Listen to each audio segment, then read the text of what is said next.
लोकसभा चुनाव के पहले चरण में 21 राज्यों और केंद्र शासित प्रदेशों की 102 लोकसभा सीटों पर शुक्रवार को वोटिंग हुई। सुबह 7 बजे से वोटिंग शुरू हुई, जो कि शाम को 6 बजे तक चली, जिसमें 68.29% लोगों ने मतदान किया। 2019 के मुकाबले यह आंकड़ा 1% ही कम रहा। 2019 में फर्स्ट फेज की 91 सीटों पर करीब 69.44% वोटिंग हुई थी। शुक्रवार को जिन 102 लोकसभा सीटों पर वोटिंग हुई है, इनमें 2019 में बीजेपी ने 40, डीएमके ने 24, कांग्रेस ने 15 सीटों पर जीत दर्ज की थी। अन्य को 23 सीटें मिली थी। फर्स्ट फेज में अधिकतर सीटों पर मुकाबला इन्हीं 3 दलों के बीच में रहा है। सीटों के हिसाब से ये सबसे बड़ा फेज माना जाता है।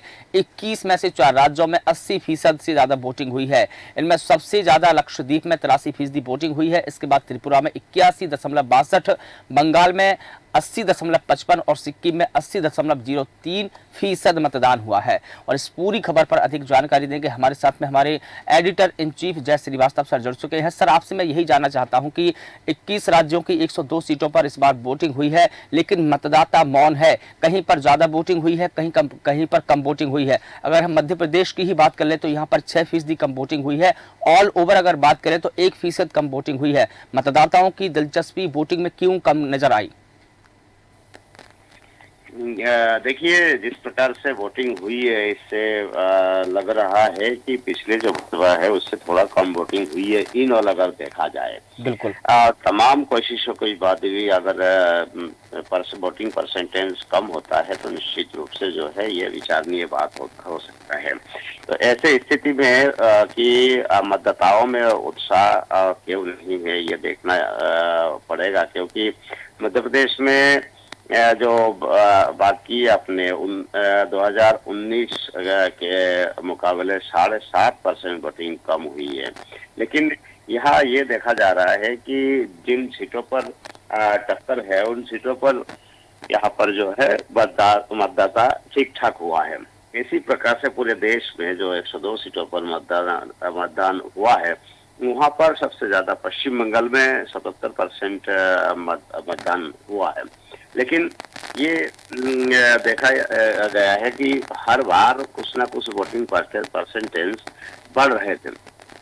अचानक अगर 2-3% भी वोटिंग परसेंटेज अगर कम होते तो फिर निश्चित रूप से ये जो निर्वाचन आयोग है उनको ये सोचना पड़ेगा कि इस बार इतना उत्साह क्यों नहीं है, क्योंकि किसी भी प्रकार से कोई प्राकृतिक कोई बाधाएं नहीं थी इस बार।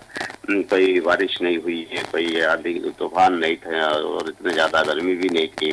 तो इसके बावजूद अगर वोटिंग कम हुई है तो निश्चित रूप से ये आगे कुछ प्लानिंग और करना पड़ेगा, जिस कारण से जो है वोटिंग परसेंटेज अच्छा रहे। छुटपुट कुछ असुविधाओं के अलावा कोई शांतिपूर्वक सारे चुनाव संपन्न हुआ है। इससे जो उम्मीदवार है वो सब अपने अपने दावा कर रहे हैं कि ये जो वोटिंग परसेंटेज है इसे देखते हुए हमारी जीत पक्की है। तो ऐसी स्थिति में धीरे धीरे जो है शुरुआत हुई है और सुबह से कतारें लगने के बावजूद जो है वोटिंग परसेंटेज भी धीमा रहा है। यही कारण है कि अंत तक जो है ये वोटिंग परसेंटेज कम रही है। निर्वाचन आयोग को ये भी ध्यान रखना पड़ेगा कि जहां लाइनें है वहां पर बहुत ज्यादा इंतजार ना करना पड़े। लेकिन कल वो देखने को मिला है कि अगर लाइन लगी है तो उनके बहुत स्लो वोटिंग हुई है, उनके लाइन में जो लगे हैं वो लगे हुए हैं। तो इसी कारण से निर्वाचन आयोग को ये देखना चाहिए कि जहां किस प्रकार से जो है ये स्पीडली वोटिंग कराया जाए। 3-3, 4-4 जैसे जो पोलिंग एजेंट है उनके वहाँ नाम वेरिफिकेशन के बाद पर्ची जांचना, उसके बाद फिर शाही लगाना और फिर साइन करना, ये सारे प्रक्रिया तो है, लेकिन इन प्रक्रिया को थोड़ा फास्ट किया जा सकता है। उसके लिए जो है निर्वाचन आयोग को विशेष रूप से ध्यान देना चाहिए। अगर इसमें वो नहीं ध्यान दिया गया तो कभी कभी इस प्रकार से जो है नजारा हमको देखने को मिलेगा कि लोगों के बीच में लोगों की नाराजगी होती है। नाराजगी का मतलब ये है कि जो एक बार लाइन में लग गए, लाइन में लगने के बाद मान के चलो 2-3-4 घंटे अगर आपको वहाँ लाइन में ही खड़ा रहना पड़ा, तो ये जो बात है आसपास के जो परिवार है, दोस्त है, इन सब को जो है ये लगता है कि रामपुर जाएंगे तो 4-5 घंटे और जाएगा, लग जाएंगे, पूरे दिन खराब हो जाएगा। इसीलिए उन लोगों ने भी वोटिंग करने से हो सकता है कि उनका मन ना करे।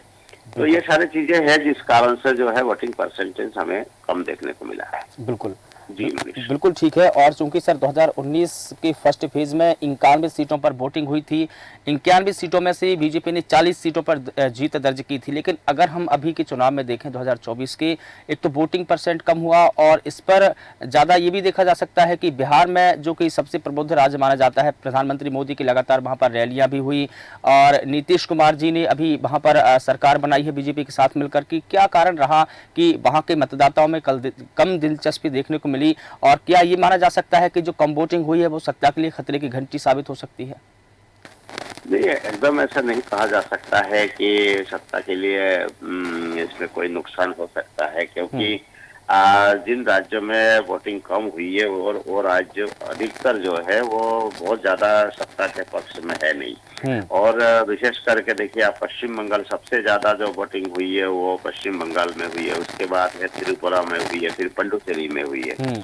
तो इन सब जगह पर जो वोटिंग होने के बाद जो बिहार है, बिहार सबसे कम है, राजस्थान सबसे कम है, और मिजोरम में सबसे कम है। जो बिहार और राजस्थान यदि छोड़ दिया जाए तो मिजोरम में भी जो है एक सीट, 2 सीट होने के कारण से बहुत ज्यादा नुकसान नहीं होगा। लेकिन जो राजस्थान में जो वोटिंग कम हुई है इसके पीछे कारण यह है कि पिछले मरतबा भी जो है इतने ज्यादा वोटिंग इससे ज्यादा जरूर हुई थी, लेकिन इतने मतलब पूरे देश में कोई 1 नंबर 2 नंबर पे राजस्थान नहीं रहा, और हमेशा राजस्थान में वोटिंग के मामले में कमजोर रहता है।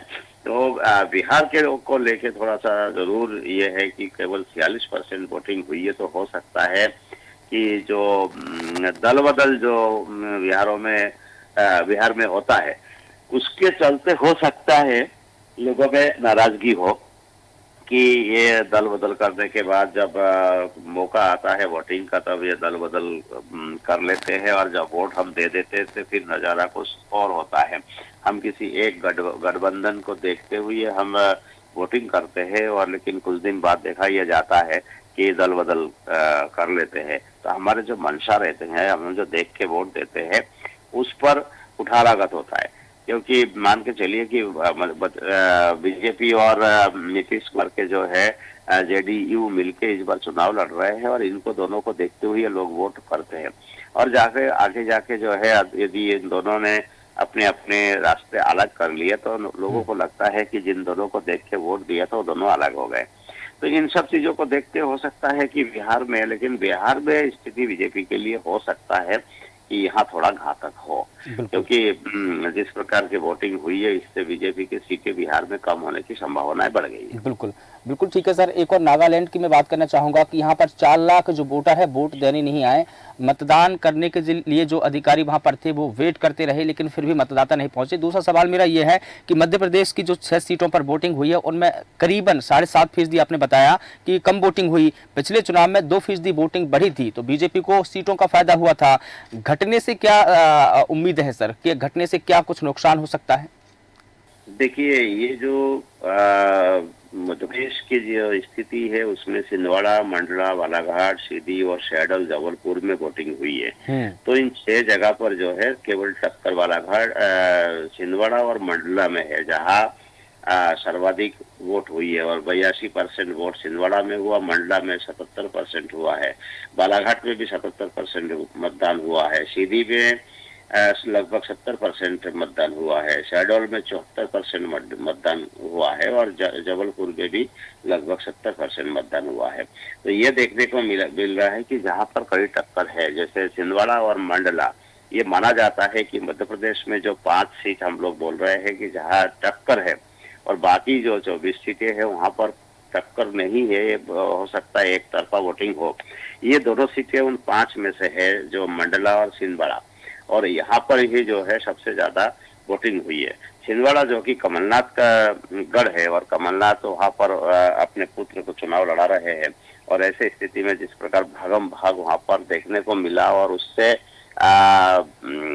एक तरह से जो कमलनाथ है वो बिल्कुल असमंजस में थे ऐसी स्थिति में उन्होंने और ज्यादा ताकत लगाई। सरकार के तरफ से तो ज्यादा ताकत लगी है कि भाजपा के पक्ष में वोट हो, और कमलनाथ के तरफ से जो है पूरी ताकत लगी है कि कांग्रेस के पक्ष में वोटिंग हो।